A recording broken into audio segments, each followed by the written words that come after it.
Hello friends, foundation course in physics for class 11 के इस video में हम लोग डिस्कस करेंगे exercise of chapter number 3 motion in a plane. ये पार्ट 7 है। पार्ट 6 में भी हम लोगों ने कुछ एक्सरसाइज को डिस्कस किया था। अब नेक्स्ट एक्सरसाइज जो है सो इसमें और डिस्कस करते हैं। इसमें क्वेश्चन है पहला 3.10। और क्या क्वेश्चन है?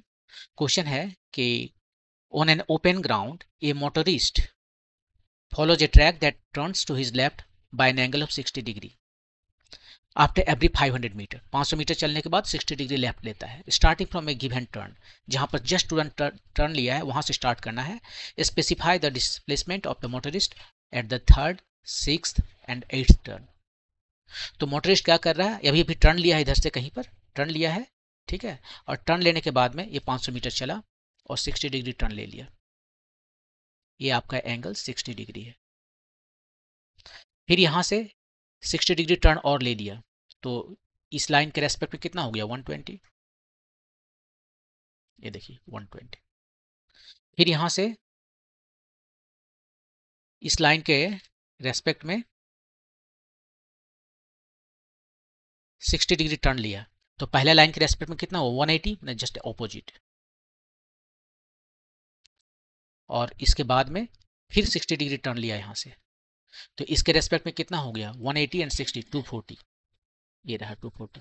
फिर 60 टर्न लिया, यहां पर आ गया। ये क्या बन गया? ये बन गया एक हेक्सागोन। एक हेक्सागोन बन गया, रेगुलर हेक्सागोन। और हर एक साइड है 500 मीटर। तो उसका मोशन इस तरह से चल रहा है, ऐसे करके चल रहा है। अब क्वेश्चन क्या पूछ रहा है? क्वेश्चन पूछ रहा है कि यहां से उसने स्टार्ट किया था। स्टार्ट यहां से किया, ए से बी गया, बी से सी गया, सी से डी गया, डी से ई गया और ई से एफ गया। तो पहला जो टर्न है, थर्ड टर्न, स्टार्ट यहां से किया है, तो थर्ड टर्न ये रहा फर्स्ट टर्न, सेकेंड टर्न, ये रहा थर्ड टर्न। इस पॉइंट पर जो है सो बताना है आपको। क्या बताना है? डिस्प्लेसमेंट। तो डिस्प्लेसमेंट क्या हो जाएगा इस पॉइंट पर? ये हो जाएगा डिस्प्लेसमेंट। और ये देखिए सेंटर से होकर पास करती है इसका। तो इसका जो रेडियस है, आप यदि इसको एक सर्किल इस पर बना दें, सरकम सर्किल बना दें, तो ये आपका रेडियस हो जाता है। ये सारे रेडियस, ये रेडियस, ये रेडियस, ये 60 है, ये एंगल 120 है। तो ये 120 टोटल है। ये इसको दो भाग में डिवाइड कर देता है। ये 60 डिग्री, ये ज्योमेट्री है, सिंपली हेक्सागोन का ज्योमेट्री है। ये भी 60 डिग्री हुआ, ये 60 60, तो ऑफकोर्स ये 60। और ये अंदर में जो आपको दिख रहा है इक्विलेटरल ट्रायंगल है। ये आर, ये आर, ये आर और ये आर कितना आ गया यहाँ से? तीनों साइड सेम है। एक साइड 500 मीटर है तो 500 मीटर आ गया। डायमीटर कितना हो गया? 2r, जो 1 किलोमीटर हो गया। 1000 मीटर मतलब 1 किलोमीटर हो गया। और अभी जो पूछा गया है कि थर्ड टर्न में, ये थर्ड टर्न जो है, थर्ड टर्न यहाँ पर जो डिस्प्लेसमेंट फैक्टर है वो कितना है? वो है आपका एडी। एडी जो कि डायमीटर है सिंपली, और वो हो गया 1 किलोमीटर। ये आपका आंसर है।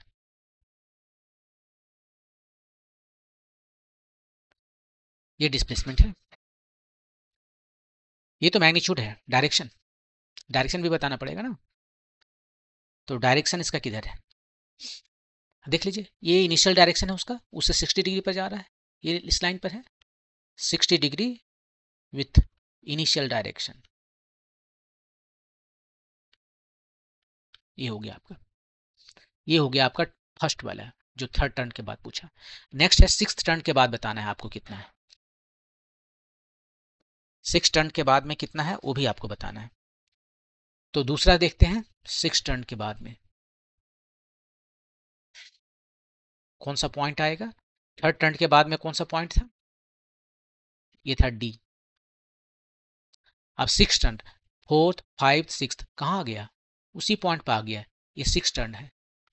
सिक्स टर्न जो है सो ये वापस ए पर आ गया, जहां से चलना शुरू किया था वहीं पर आ गया। तो ये डिस्प्लेसमेंट कितना होगा?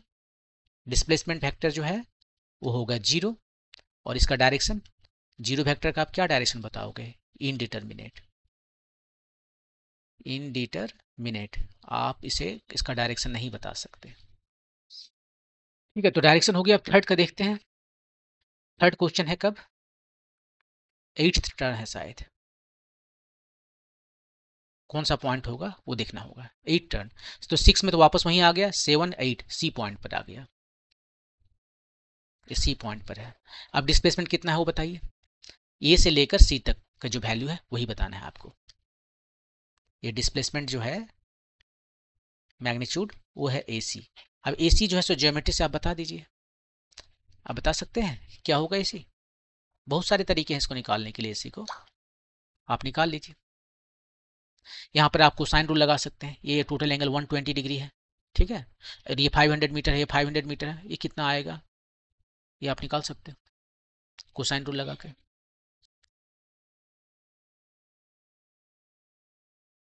या फिर आप ऐसा भी कर सकते हो और भी ज्योमेट्री लगा सकते हो इसको। क्या कर सकते हैं? वही करते हैं ना, कोसाइन रूल लगाते हैं। ये कोसाइन रूल लगाते हैं, ये अपने आप निकल जाएगा।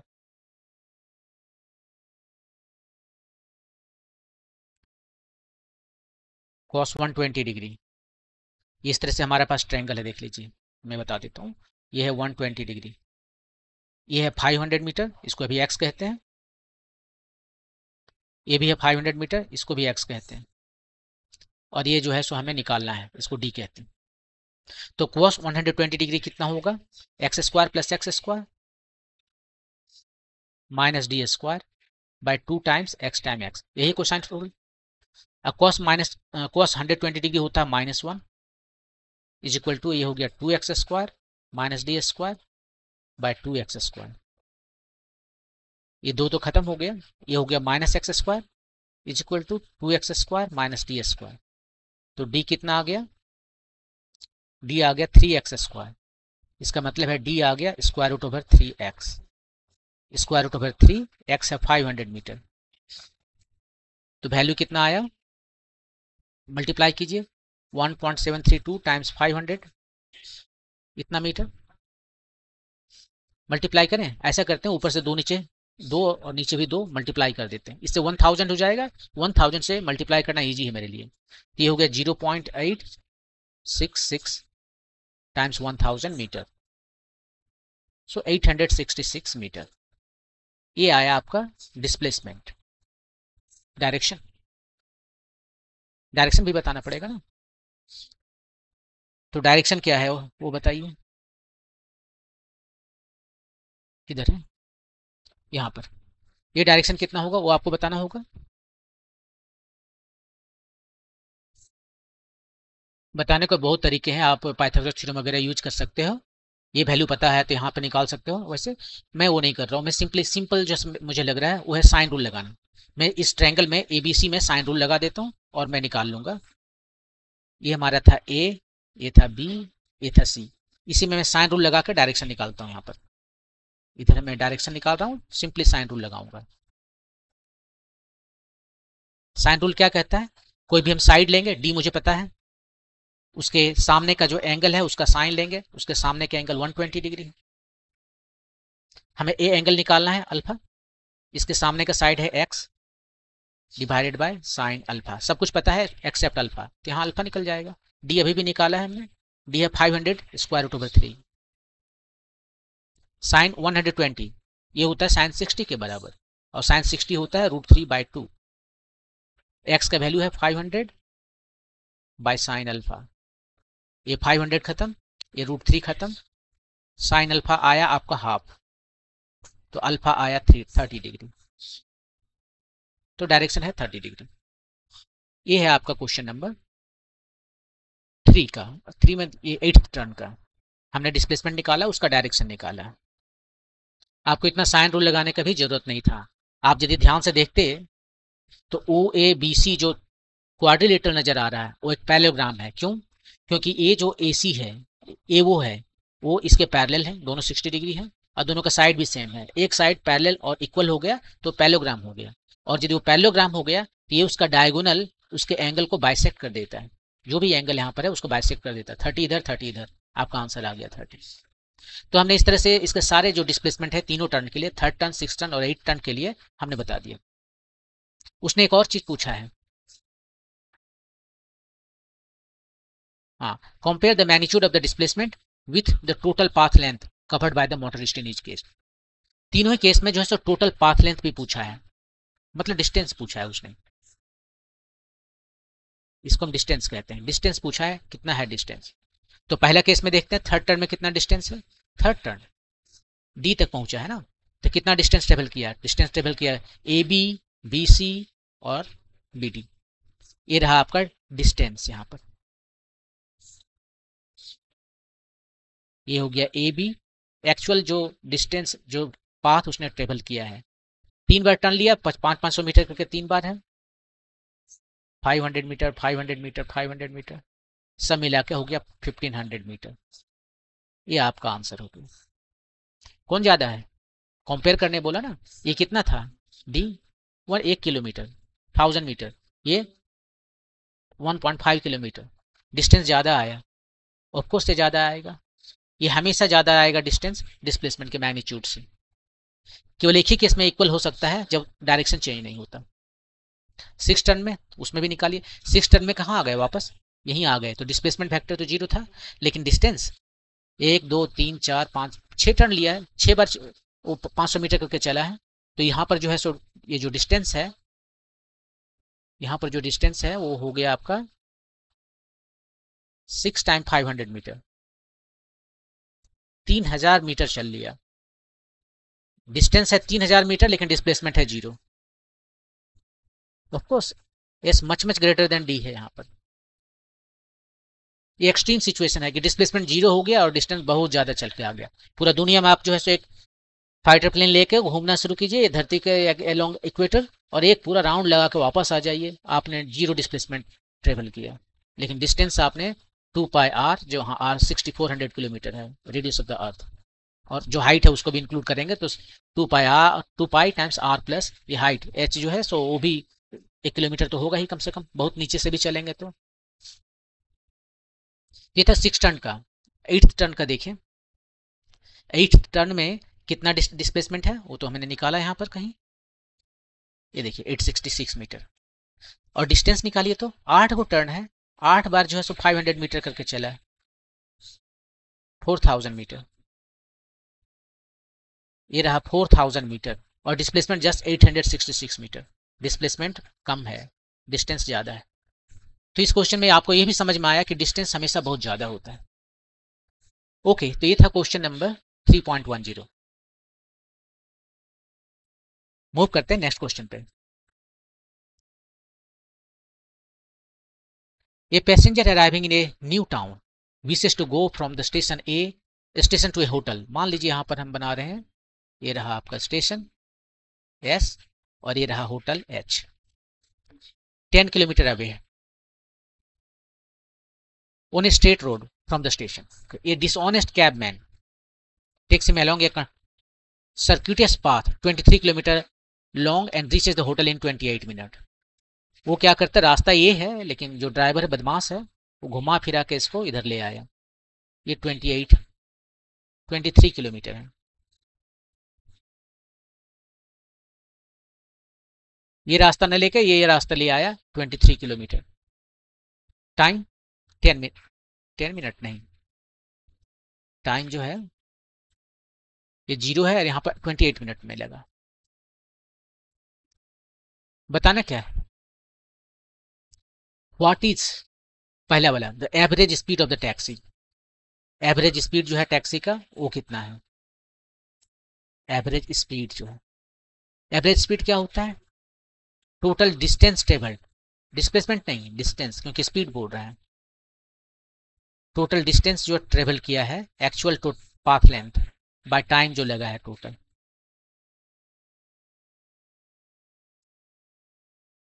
डिस्टेंस ट्रेवल किया 23 किलोमीटर, टाइम लगा 28 मिनट।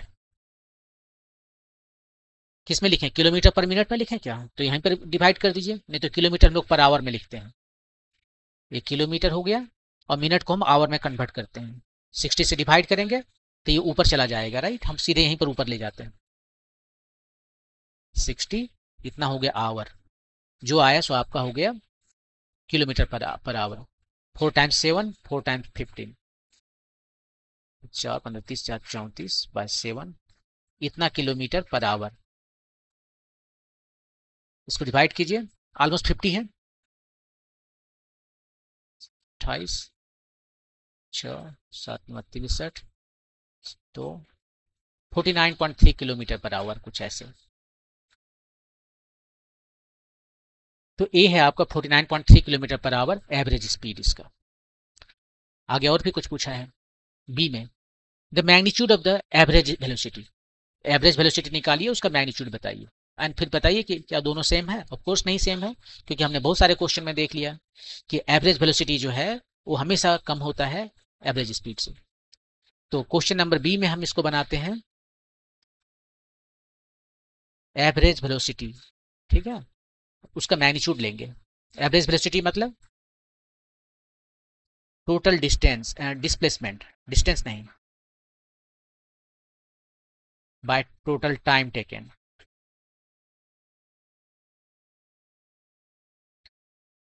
डिस्प्लेसमेंट कितना है, एस से लेकर एस तक का डिस्प्लेसमेंट, उसका लोवेस्ट डिस्टेंस, मिनिमम डिस्टेंस है 10 किलोमीटर। टाइम तो वही 28 मिनट लगा, 28 मिनट लगा, जीरो टाइम में चला, 28 मिनट में पहुंचा था, तो 28 मिनट। इसको कन्वर्ट कर दीजिए आवर में, 28 को 60 से डिवाइड कर दिया, डिवाइड वाला ऊपर चला गया, इतना आवर हो गया। ये 15, ये 7, तो 150 बाय 7 किलोमीटर। ये एवरेज वेलोसिटी का मॉड है, नहीं तो केवल वेलोसिटी लिखेंगे तो डायरेक्शन भी बताना पड़ेगा। ये कितना आ गया,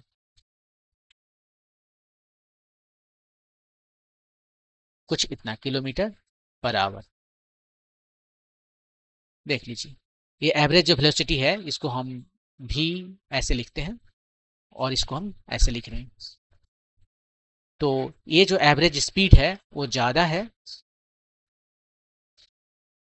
ये एवरेज, यहाँ पर एवरेज दे देते हैं, ठीक रहेगा, डिस्प्लेसमेंट से। ऑफकोर्स ये तो ऑलरेडी देख चुके हैं, ये ज़्यादा है। ओके, मूव करते हैं नेक्स्ट क्वेश्चन पे। The ceiling of a long hall is 25 metre high. What is the maximum horizontal distance that a ball thrown with a speed of 40 meter per second can go without hitting the ceiling of the hall? Initial speed जो है वो दे दिया है 40 metre per second.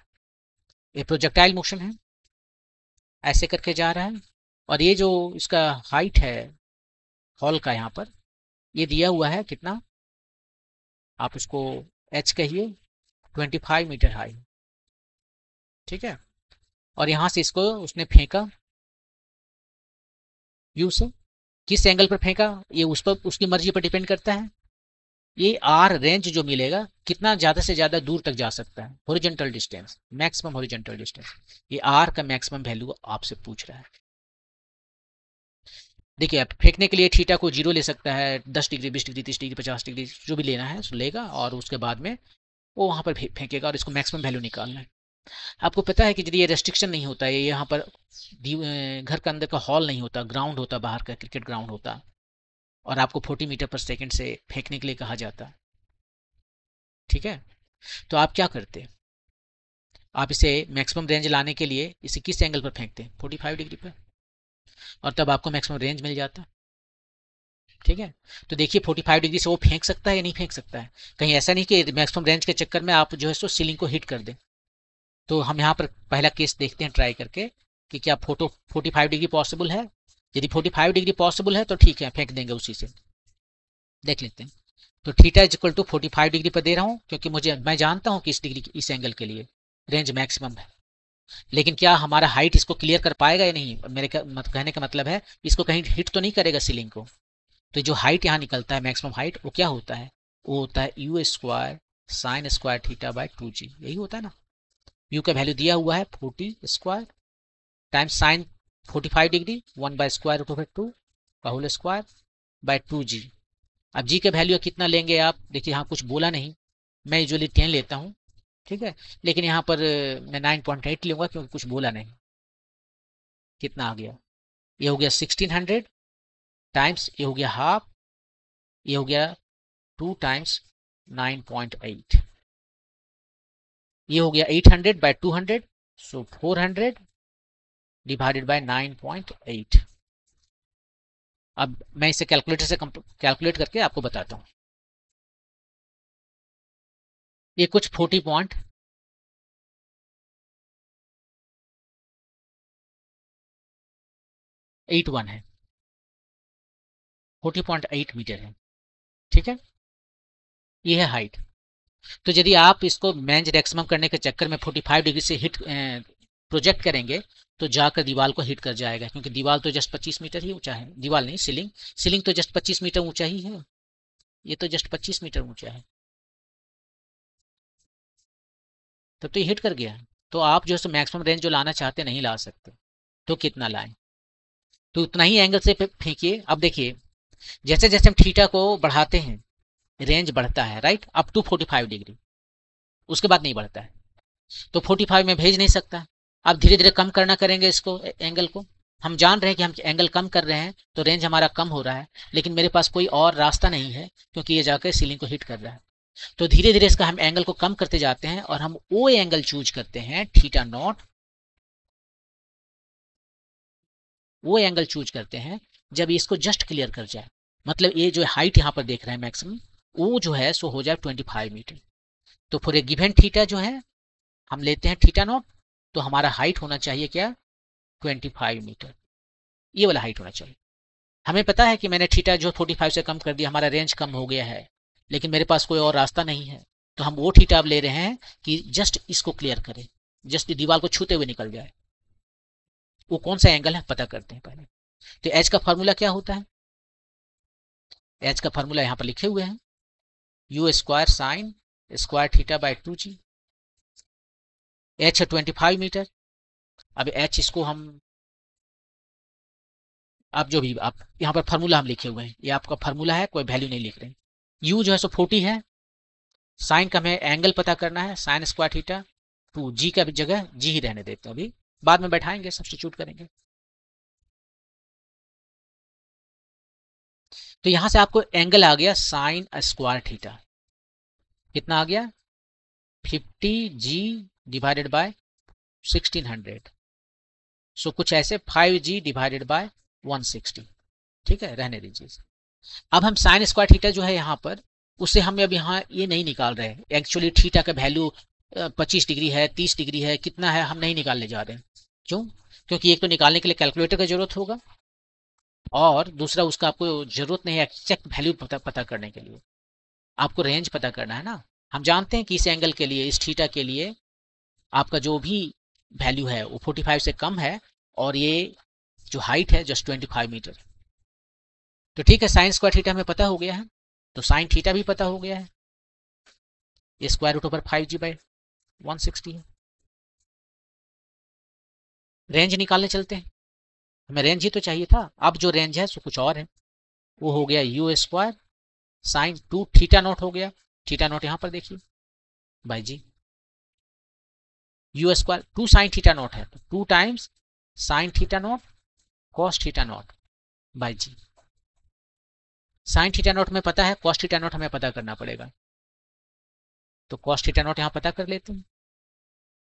Cos theta not कितना होगा, 1 minus sine square theta naught square root over 1 minus sine square theta naught है 5g by 160, तो ये आ गया 160 माइनस 5g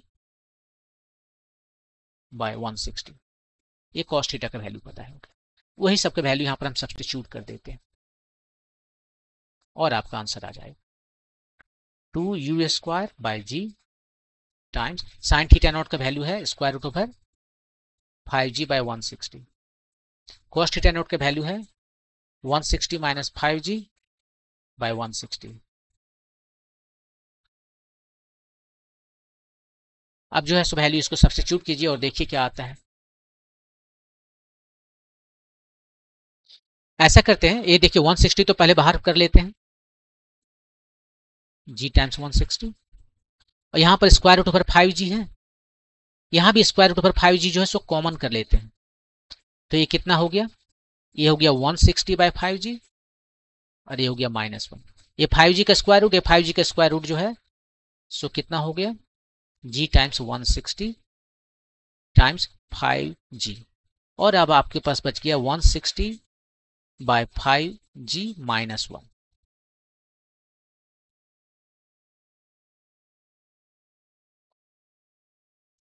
ये g खत्म, 5 दूने 10, तो ये हो गया u²/16। और इधर कितना हो गया, ये 160 को 5 से डिवाइड किए तो कितना आ जाएगा 32, और g का वैल्यू रखते हैं 9.8 -1,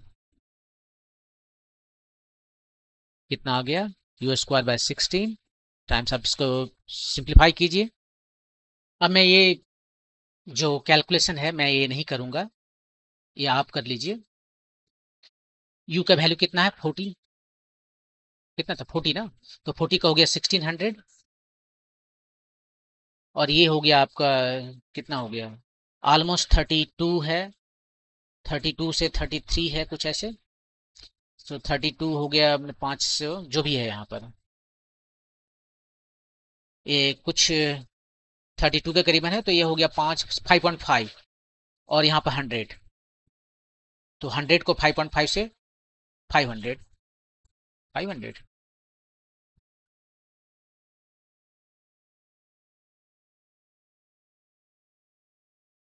500 कहाँ से होगा, ये तो जस्ट 3 के करीबन है ना, 3 में से एक चला गया, 2 बच गया, तो 1.5 के करीबन ये है। 1.5 को जो मल्टीप्लाई करना है 100 से, ये 100 है, 100 को 1.5 से मल्टीप्लाई कीजिए तो 150 के करीबन आएगा। आप एग्जैक्ट कैलकुलेशन कीजिएगा तो इतना आएगा। मैंने अंदाज से भी आपको दिखा दिया कि ये देखिए कितना है, ये ऑलमोस्ट 10 है, तो एक ये कितना आ गया 10 नहीं 100 है, तो ये 3 आ गया, 3 में से एक चला गया, 2 बच गया, 2 से थोड़ा ज़्यादा है, मैंने यहाँ पर अप्रोक्सीमेट किया है, तो 2 से ज़्यादा है, 2 का स्क्वायर रूट होता है 1.4, तो ये अप्रोक्सीमेटली जो है सो ये 1.5 है, और यहाँ पर जो है सो 100 है, 100 टाइम्स 1.5 150 मीटर, ये आपका आंसर होगा। आप यदि इस एंगल को निकालना चाहो तो निकाल कर देख सकते हो कि कितना आएगा।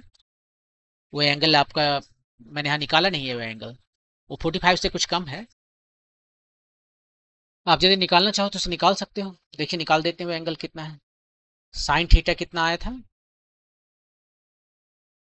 Square root over 5g/160, square root over 5g/160, ठीक है। जी का वैल्यू मैं 10 ले लेता हूँ, 9.8 ना लेकर 10 ले लेता हूँ, अप्रोक्सीमेट वैल्यू निकालूंगा। ये कितना हो गया 0.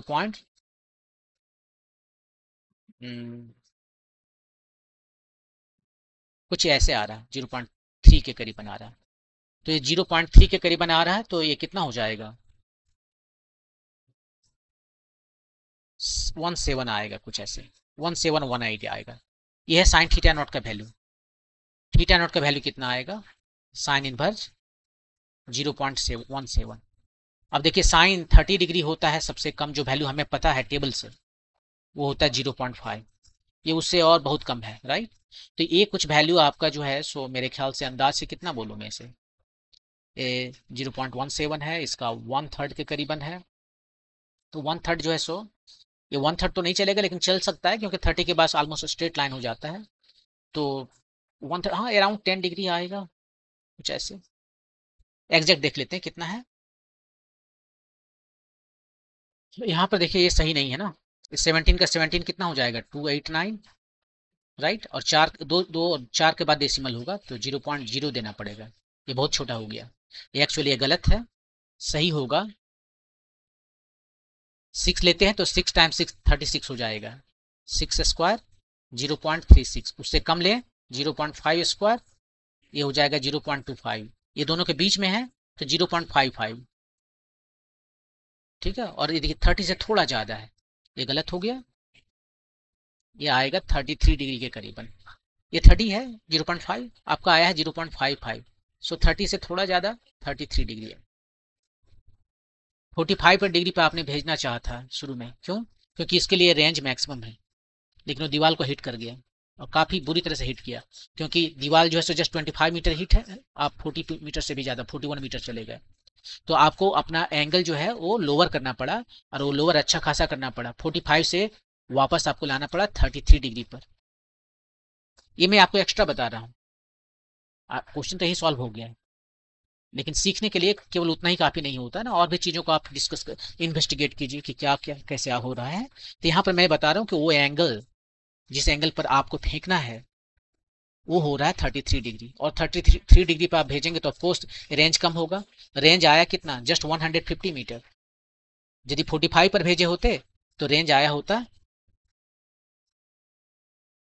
वो रेंज निकाला ही नहीं था ना, तब तो रेंज नहीं निकाला था,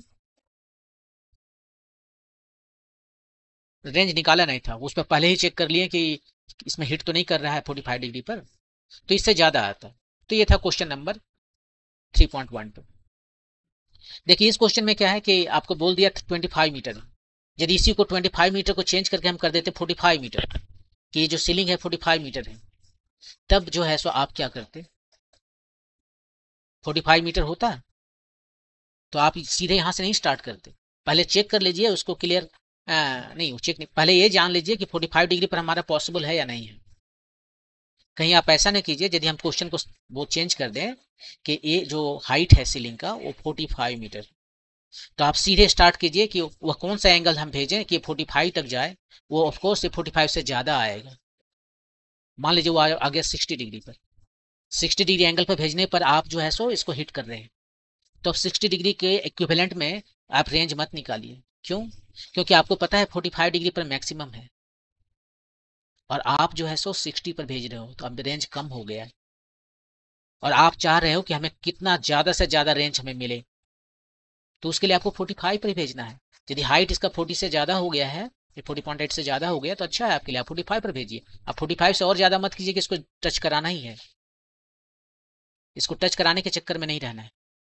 यदि हमारा रेंज ये नीचे से चला जाए, ऐसे ज्यादा मैक्सिमम ऐसे जाए, तो हम इसको लेंगे ना, ये थीटा इक्वल टू 45 यदि रहता है तो वही हम लेंगे। तो ये था क्वेश्चन। मूव करते हैं नेक्स्ट क्वेश्चन पे। A cricketer can throw a ball to a maximum horizontal distance of 100 metre. Cricketer कैसे बॉल फेंकेगा, ये कौन सा मोशन हो गया, प्रोजेक्टाइल मोशन हो गया, कुछ स्पीड होगा, कुछ एंगल से फेंकेगा, और ये रेंज जो आ रहा है वो क्वेश्चन में बोल दिया है कि ये है 100 मीटर।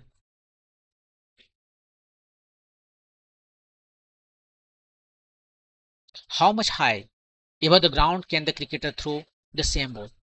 आपने पूरा ताकत लगा दिया यू, पूरा ताकत लगा के स्पीड दे दिया बॉल को यू, और वो गया 100 मीटर। ठीक है, और भी मैक्सिमम, ये जो है आर वो मैक्सिमम उसे मिला है 100 मीटर। अब यदि उसके क्या करना है, वो ऊपर फेंकना चाहता है कि मैक्सिमम हाइट अटेंड करे, इधर है how much high above the ground can the cricketer throw the same ball. अब उसको ऐसे नहीं फेंकेगा, यदि उसे मैक्सिमम हाइट अटेंड करना है तो किधर फेंकेगा, सीधे ऊपर फेंकेगा उसी स्पीड से, क्योंकि ये पूरा ताकत इतना ही है उसके पास, इतना ही ताकत है कि वो उसको जो बॉल को स्पीड देना है वो यू देगा, और उस यू स्पीड देने पर वो मैक्सिमम जाता है रेंज कितना 100। अब उसी यू स्पीड से इसने ऊपर फेंक दिया, जितना हाइट अटेंड करना होगा कर लेगा, वही हाइट आपसे पूछा जा रहा है। तो इसको हम कहते हैं पहला केस, जहां पर उसने मैक्सिमम रेंज अटेंड किया है 100 मीटर। मैक्सिमम रेंज कितना हो जाएगा, रेंज होता है u square sine 2 theta by g, और इसका मैक्सिमम वैल्यू कितना होगा, साइन 2 थीटा मैक्सिमम होगा। यू स्क्वायर जी तो कांस्टेंट है, और जो बच गया उसका मैक्सिमम वैल्यू 1 है, ये हो गया मैक्सिमम रेंज 100। तो u कितना आ गया, यू स्क्वायर आ गया 200 नहीं 100 जी, 100 जी। अब हम u नहीं निकालने वाले हैं, क्योंकि बेकार में टाइम बर्बाद करना है, मुझे इसी का जरूरत पड़ेगा सेकंड केस में। केस 2, अब बॉल को सीधे ऊपर फेंका जा रहा है उसी स्पीड u से, हाइट कितना जाएगा वो बताना है, स्मॉल h बोलेंगे, कैपिटल H जो है सो रिजर्व रखते हैं इस हाइट के लिए। ठीक है, तो यहाँ पर बॉल फेंक रहे हैं, v square equal to u square minus 2 g h का फॉर्मूला लगाएंगे, ऊपर का डायरेक्शन को प्लस लेते हैं, तो जी जो है नीचे जा रहा है, इसलिए यहाँ जो 2 ए एस होता है एक जगह हम माइनस जी लगा दिए। और हाइट, ये तो ऊपर जा रहा है, ऊपर में पॉजिटिव है तो हाइट को पॉजिटिव रखें। ये मैक्सिमम हाइट पर स्पीड कितना हो जाता है, 0, और यहाँ पर स्पीड है u। ये हाइट हमें पता चल गया, u square by 2g। u square कितना है, 100g बाय 2g, तो 50 मीटर। h जो है सो 50 मीटर आएगा। तो देखिए वो यदि हॉरिजॉन्टली वो 100 मीटर फेंक पाता है पूरी ताकत के साथ, मैक्सिमम, वो प्रेफर्ड एंगल चूज किया 45 डिग्री, तब जाके फेंकेगा यहाँ पर 100 मीटर। ऊपर फेंकेगा, सीधा ऊपर फेंकेगा तो 50 मीटर ही जाएगा, क्योंकि ग्रेविटी उसके इधर ही काम कर रही है ना, ग्रेविटी के अगेंस्ट फेंक रहा है। अभी तो ग्रेविटी के अगेंस्ट पूरा पूरी नहीं फेंक रहा है, पार्टली ग्रेविटी के अगेंस्ट है और पार्टली बिना ग्रेविटी का है, हॉरिजॉन्टल डायरेक्शन में जा रहा है, इसलिए इधर ज्यादा जाएगा। तो ये है आपका वो मैक्सिमम हाइट जो वह क्रिकेटर पूरा ऊपर फेंक सकता है। ओके, मूव करते हैं नेक्स्ट क्वेश्चन पे। ये stone tied to the end of a string of 80 centimeter long is whirled in a horizontal circle with a constant speed। ये बना नहीं, समझा? हाँ ठीक है, ये सर्किल है। और कौन सा सर्किल है ये? सर्किल दो तरीके से आप कर सकते हो, एक वर्टिकल सर्किल, एक हॉरिजॉन्टल सर्किल। दोनों का डायनेमिक्स अलग अलग होगा, क्योंकि वर्टिकल यदि आपका सर्किल है तो प्लेन जो है वर्टिकल प्लेन हो गया, वहां पर ग्रेविटी काम कर रहा है ऊपर से नीचे, राइट। लेकिन यहाँ पर हॉरिजॉन्टल प्लेन में है, हॉरिजॉन्टल के मोशन में ग्रेविटी काम नहीं कर रहा है, ग्रेविटी तो नीचे लग रहा है ना, नीचे लग रहा है, लेकिन ये हॉरिजॉन्टल प्लेन में ग्रेविटी नहीं लग रहा है। तो ठीक है, एक स्ट्रिंग है, यहाँ पर बॉल जो है स्टोन टाइड है इस स्ट्रिंग के साथ में, और इस स्ट्रिंग का लेंथ है मान लीजिए L, 80 सेंटीमीटर दिया हुआ, और इसे मूव करा रहा है, ये चारों तरफ मूव कर रहा है, इसका कुछ एंगुलर स्पीड होगा। वो किसका दिया है यहाँ पर कि the stone makes 14 revolution in 25 second. तो उसका फ्रीक्वेंसी पता नहीं चल जाएगा? फ्रीक्वेंसी किसको कहते हैं? फ्रीक्वेंसी कहते हैं एक सेकंड में कितना राउंड लगा रहा है। 25 सेकंड में 14 राउंड लगा रहा है, तो एक सेकंड में 14/25 सेकंड का राउंड लगाएगा, 14/25 राउंड लगाएगा, यही फ्रीक्वेंसी है। इसमें यदि डाउट है तो आप यूनिट रख दीजिए, ये रेवोल्यूशन पर सेकेंड, 14 रेवोल्यूशन पर 25 सेकेंड। देखिए पर सेकेंड आ गया, यही हर्ट्ज है, पर सेकेंड आया, यही हर्ट्ज है, 14 रेवोल्यूशन पर 25 सेकेंड। तो ये आपका फ्रीक्वेंसी हो गया। यूनिट देख के आप समझ जाइए सही है। आप इसको उल्टा नहीं कर दीजिए, 25/14 नहीं कीजिए, क्योंकि सेकंड आ जाएगा ऊपर में। फ्रीक्वेंसी का यूनिट पर सेकंड होता है, हर्ट्ज, जिसको हर्ट्ज कहते हैं। 1/सेकंड जो है इसी को हर्ट्ज कहते हैं। तो ये आपको पता है। What is the magnitude and direction of acceleration of the stone? Acceleration क्या बात कर रहा है, और ये जो है उसने कहा कांस्टेंट स्पीड से मूव कर रहा है। ये जो है सो कांस्टेंट स्पीड से मूव कर रहा है, हर जगह उसका स्पीड सेम है। यदि हर जगह स्पीड सेम है तो जो भी एक्सलेशन आ रहा है वो केवल डायरेक्शन के चेंज करने की वजह से आ रहा है, और वो होता है सेंट्रीपिटल एक्सलेशन। तो सेंट्रीपिटल एक्सलेशन कितना है, उसके लिए फार्मूला हमने ड्राइव किया, आपकी बुक में दिया है। ये होता है v²/r। यहाँ पर r बन गया L, तो हम L ही लिख देते हैं। लेकिन v हमें दिया नहीं है, हमें क्या दिया, f दिया है, और ये रिलेटेड है ओमेगा के साथ। Omega is equal to 2πf। तो इसको हम v इक्वल टू ओमेगा लिखते हैं, v equal to omega r, omega l। तो ये आ गया आपका ओमेगा स्क्वायर एल। आपको ये दोनों फार्मूला याद रखना है, v²/l या ओमेगा स्क्वायर एल। यहाँ रेडियस की जगह एल लिखा हुआ है। ओमेगा कितना है निकाल लीजिए, 2πf है आपका 14/25। पाई को हम 22/7 रखेंगे, क्योंकि हमें टेम्पटेशन है यहाँ पर 14 देखे के साथ से ये कट जाएगा। 2 × 22/7 टाइम्स 14/25 कितना हो गया, 88/25। ठीक है, उसी को लिखते हैं 88 टाइम्स 88/625। एल कितना है 80 सेंटीमीटर।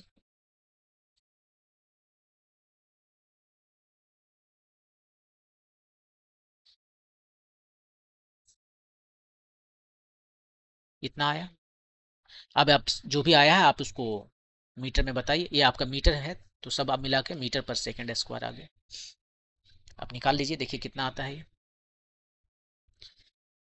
देखिए अप्रोक्सीमेटली मैं बता रहा हूँ, ये 16 है, 125 है। 16 को यदि हम 8 बार टेबल पढ़ें तो ये 128 आता है। ले लेते हैं इसको, ये 8 बार में चला गया। 8 और यहाँ पर 88 है तो 11 टाइम में चला गया। 11 है, 10 से थोड़ा ज़्यादा है, राइट।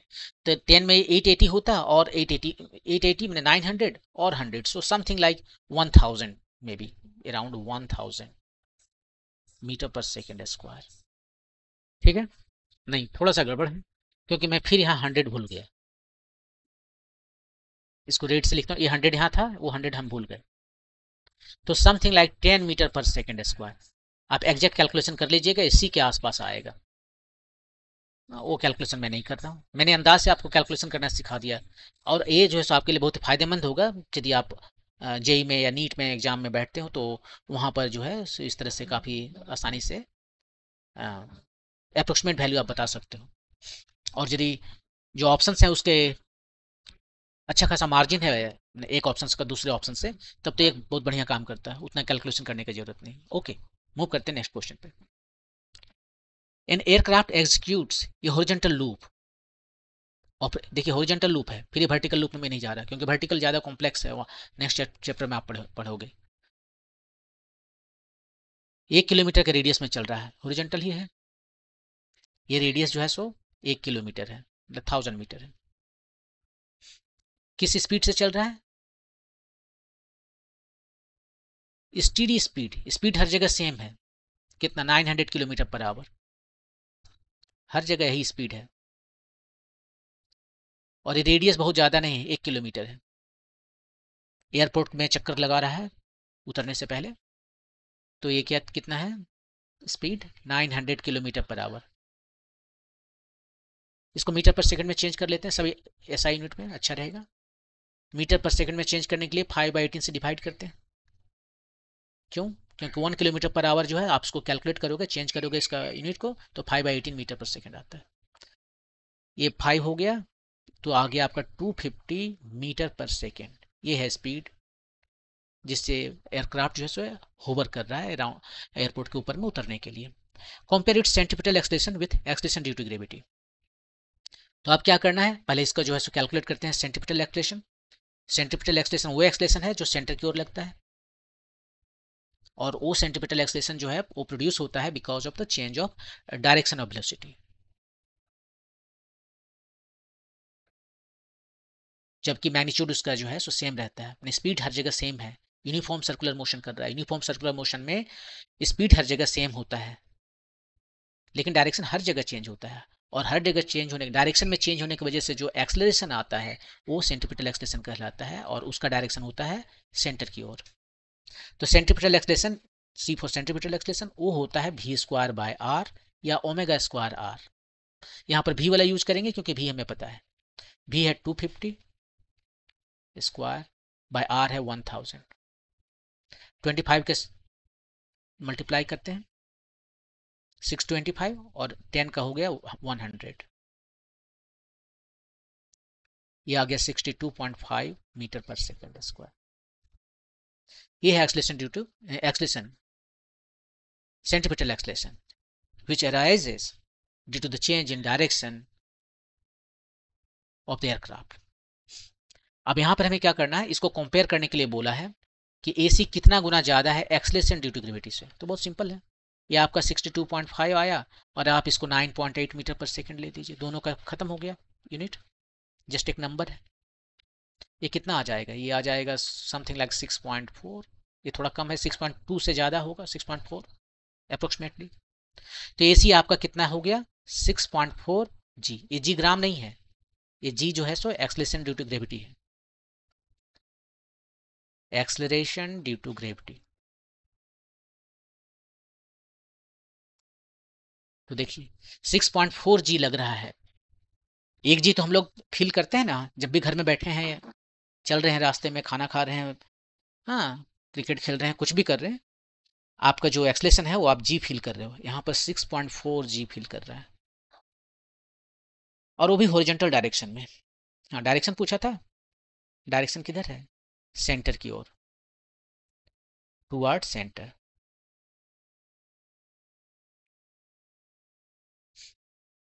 तो ये है क्वेश्चन नंबर। तो आपको नीचे की ओर फोर्स फील नहीं करोगे, आपको खिड़की की तरफ फोर्स फील करोगे। आप जो है सो इतना फोर्स से खिड़की की तरफ चले जाओगे, या बगल में जो पैसेंजर बैठा है आप उस पर टकराओगे।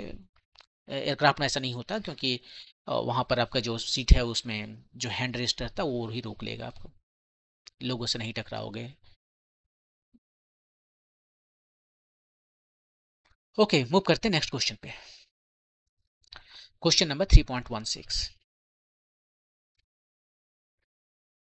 इस क्वेश्चन में 4 स्टेटमेंट हैं, 3 स्टेटमेंट हैं। Read each statement below carefully. जब वो केयरफुली बोल रहा है तो सोच लीजिए कुछ ट्रिकी कहीं पर एक वर्ड यूज करेगा, उसके लिए तैयार रहिए। केयरफुली यूज कर रहा है तो ट्रिकी कहीं पर होगा, सो ध्यान दीजिएगा। An state with reasons if it is true और फॉल्स। पहला, the net acceleration of a particle in circular motion is always along the radius of the circle towards the center. Circular motion में यहां पर एक always लिखा है और along the radius of the circle। यदि कोई चीजें या ऑब्जेक्ट जो है, जैसे अभी लास्ट क्वेश्चन में देखा हमने एयरक्राफ्ट को, तो एयरक्राफ्ट यदि होवर कर रहा है एक सर्किल में यहां पर, तो उस पर जो एक्सलेशन लग रहा था वो किधर लग रहा था? सेंटर की ओर लग रहा था, राइट। क्वेश्चन यही है कि क्या ये एक्सलेशन जो है सर्कुलर मोशन में वो हमेशा सेंटर की ओर लगेगा? ऑलवेज एक वर्ड यूज किया, ऑलवेज, ये सवाल है। और दूसरा सवाल है, दूसरा इसमें जो ट्रिकी पॉइंट आपको है, नेट यूज किया है। नेट, नेट कहने का मतलब है, यहीं से समझ जाइए, एक से ज्यादा एक्सलेशन क्यों बात कर रहा है। ठीक है, तो इसमें 2 एक्सलेशन कब आएंगे? एक यदि इसका भी कांस्टेंट है, ठीक है, तो जो एक्सलेशन आएगा वो सेंट्रीपिटल एक्सलेशन होगा। लेकिन यदि भी कांस्टेंट नहीं रहा तो भी जो है सो वैरी करे। ये सर्कुलर मोशन में घूम रहा है लेकिन भी को वैरी करते हुए, तो वो यूनिफॉर्म सर्कुलर मोशन नहीं रहा, वो हो गया नॉन यूनिफॉर्म सर्कुलर मोशन। उसने कहीं भी नहीं कहा है कि सर्कुलर मोशन हमारा यूनिफॉर्म है, उसने सर्कुलर मोशन की बात कही है। देखिए, सर्कुलर मोशन कहा, कहीं भी यूनिफॉर्म सर्कुलर मोशन नहीं कहा। तो यूनिफॉर्म नहीं कहा तो इसके पास दो एक्सलेशन हो जाएंगे। एक तो ये हो जाएगा सेंट्रीपिटल एक्सलेशन या रेडियल एक्सलेशन, जिसका डायरेक्शन है टुवर्ड सेंटर, और दूसरा अब वेलोसिटी चेंज कर रहा है अलोंग दिस पाथ, तो उस पाथ के डायरेक्शन में एक और एक्सलेशन आएगा, जो जिसको हम टेंजेंशियल कहते हैं, और वो कितना होगा? dv by dt। किस रेट से चेंज कर रहा है वेलोसिटी, और उसका डायरेक्शन किधर होगा? पाथ के पर इधर टेंजेंशियल होगा। ठीक है, क्योंकि यहाँ पर भी को चेंज कर रहे हैं, ये जो डायरेक्शन है वो कांस्टेंट है, यहाँ पर जो है भी है वो चेंज हो रहा है, केवल भी जो है सो वेरी कर रहा है, और डायरेक्शन वो फिक्स्ड है,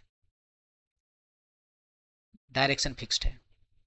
तो डायरेक्शन यदि फिक्स्ड है तो यहाँ पर डायरेक्शन किधर है? भी का इधर है, तो टेंजेंशियल जो एक्सलेशन है उसका भी डायरेक्शन इधर ही होगा। अब ये दोनों को यदि आप ऐड करोगे, दो ठो हो गया, नेट करना है ना, तो आपको पैरेललोग्राम मेथड लगाते हैं, ये आपका ए टोटल आता है। ठीक है, तो ये टोटल देखिए इधर है, नहीं है। इधर एक्सलेशन कब रहेगा? सेंटर की ओर। सेंटर की ओर एक्सलेशन तभी रहेगा जब टेंजेंशियल एक्सलेशन गायब रहेगा, वो नहीं रहेगा। इसका मतलब है जब यूनिफॉर्म सर्कुलर मोशन हो तभी होगा। इसने यूनिफॉर्म सर्कुलर मोशन की बात नहीं की, तो इसलिए इसका ये स्टेटमेंट गलत है। Next statement, the velocity vector of a particle at a point is always along the tangent to the path of the particle at that point. ये वेलोसिटी वेक्टर की बात कर रहा है। वेलोसिटी वेक्टर मतलब डायरेक्शन की बात कर रहा है, और फिर particle at a point is always along the tangent, tangent की ओर है उसका डायरेक्शन। ये देखिए, यहाँ पर जो वेलोसिटी है उसका डायरेक्शन किधर होता है? जो पाथ जिस पर वो चल रहा है उसके टेंजेंशियल होता है। ये तो बहुत सारे डिस्कस किए थे उसमें, थ्योरी पढ़ाते समय, टेंजेंशियल होता है, तो ये तो सही है। और इसके लिए ये जरूरी नहीं है कि भी जो है सो सेम होना चाहिए, ये भी जो है सो डिफरेंट होगा तो भी चलेगा। वेलोसिटी का डायरेक्शन इसका जो पाथ है उसके टेंजेंशियल होगा, तो ये सही है। Third statement, the acceleration vector of a particle uniform, अब देखिए यहाँ यूनिफॉर्म बोला है, uniform circular motion average over one cycle is a null vector. आपकी वन साइकिल इसने कर दिया, एक साइकिल कंप्लीट किया है और एवरेज एक्सलेशन पूछ रहा है। ये देखिए स्टार्ट यहां से किया और घूमते घूमते पार्टिकल जो है सो फिर वहीं पर आ गया, ए पर वापस आ गया। तो टोटल जो है इसका एक्सलेशन जो है वो कितना होगा, एवरेज एक्सलेशन। एवरेज एक्सलेशन कैसे डिफाइन करते हैं, वो कहते हैं वेलोसिटी जो है में जो चेंज आया वो डिवाइडेड बाय जो टाइम लगा सो। यहाँ पर जो है एक कंप्लीट राउंड में जो वेलोसिटी है, यहाँ पर वेलोसिटी कितना है, मान लीजिए v0 है, इधर से घूमते फिरते आया, अपना वेलोसिटी का डायरेक्शन देखिए हर जगह चेंज हो गया। और एक क्वेश्चन जो है उसमें यूनिफॉर्म सर्कुलर मोशन बोल रहा है, यूनिफॉर्म सर्कुलर मोशन बोल रहा है मतलब भी हर जगह सेम है, डायरेक्शन अलग अलग है। लेकिन एक राउंड कंप्लीट लगाने के बाद में जहाँ उसी जगह पर आ गया तो भी बाद में क्या हुआ, v0 हो गया। इसका जो डायरेक्शन है वो शुरू में भी वही था, एक ही पॉइंट पर है ना, तो डायरेक्शन भी वही है और मैग्नीट्यूड तो हर जगह सेम है। और जो भी टाइम लगा सो लगा, ऊपर वाला ही जीरो हो गया तो डिनोमिनेटर में कुछ भी रहे क्यों ना, तो ये एक नल वेक्टर आ गया। इसको वेक्टर लिखना चाहिए ना क्योंकि ये वेक्टर है, तो ये जीरो वेक्टर मतलब नल वेक्टर आ गया, तो ये सही है,